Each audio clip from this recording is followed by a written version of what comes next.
નમસ્કાર મિત્રો, એકવાર ફરીથી આપ સૌનું સ્વાગત છે આપણી ચેનલ હિત નોલેજમાં।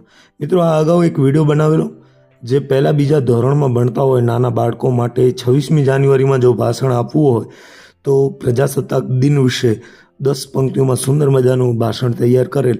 એ વિડીયોની લિંક આપને ડિસ્ક્રિપ્શનની અંદર મળી રહેશે।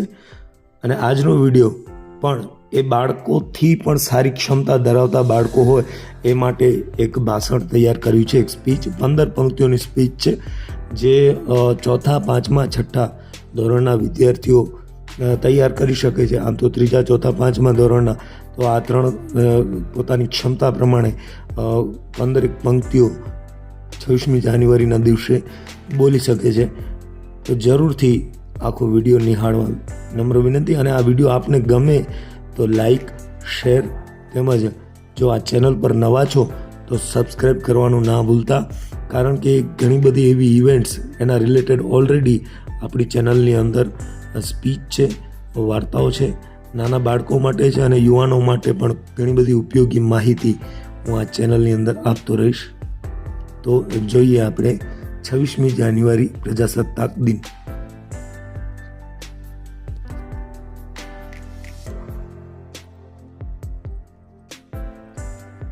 નમસ્કાર। અહીં પધારેલા દરેક મહેમાનોને મારા પ્રણામ। મારું નામ ગોપાલ છે। હું ત્રીજા ધોરણમાં ભણું છું। આપણા 3 રાષ્ટ્રીય તહેવારો છે, 15મી ઓગસ્ટ, 2જી ઓક્ટોબર અને 26મી જાન્યુઆરી। 15મી ઓગસ્ટ એ આપણો સ્વતંત્રતા દિવસ છે।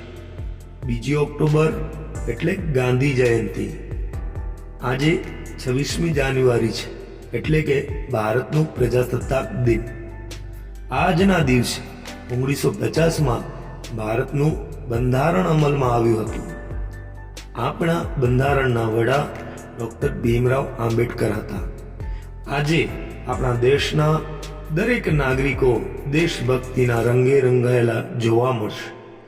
આજના દિવસે દિલ્હીના રાજપથ પર આપણા સૈનિકો દ્વારા ભવ્ય પરેડ યોજાય છે। આ પરેડમાં ભારતની સાંસ્કૃતિક વિવિધતાના દર્શન થાય છે। વિદ્યાર્થીઓ તથા નાગરિકો દેશપ્રેમ દર્શાવતા કાર્યક્રમો યોજે છે।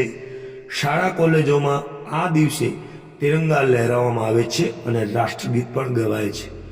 આજના દિવસે ગાંધીજી, ભગતસિંહ જેવા અનેક શહીદ ક્રાંતિકારીઓને યાદ કરવામાં આવે છે।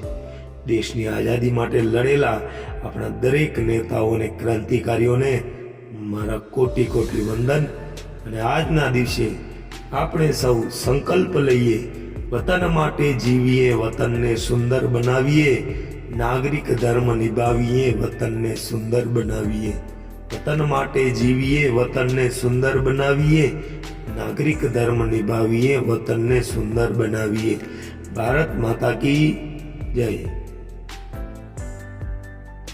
તો ધન્યવાદ મિત્રો। આ વિડીયો આપને ગમ્યો હોય તો જરૂરથી લાઈક કરજો, અથવા તો જેને રિલેટ કરે છે એમના સુધી આ વિડીયો પહોંચાડજો, જેથી કરીને બાળકો 26મી જાન્યુઆરીનું ભાષણ આ વિડીયોના માધ્યમથી સરળતાથી કરી શકે છે। આ વિડીયો વારંવાર સાંભળવાથી સારી રીતે તૈયારી કરી શકશે, કારણ કે જેટલું શ્રવણ વધશે એ રીતે એનું ગ્રહણ કરી શકશે બધી પંક્તિઓ। તો ખાસ મારી વિનંતી છે કે આપનું બાળક જો ત્રીજા, ચોથા ધોરણમાં ભણે છે અથવા તો આપના સગા સંબંધીઓમાં, મિત્રોમાં કોઈ હોય તો એવા લોકોને ચોક્કસથી શેર કરશો।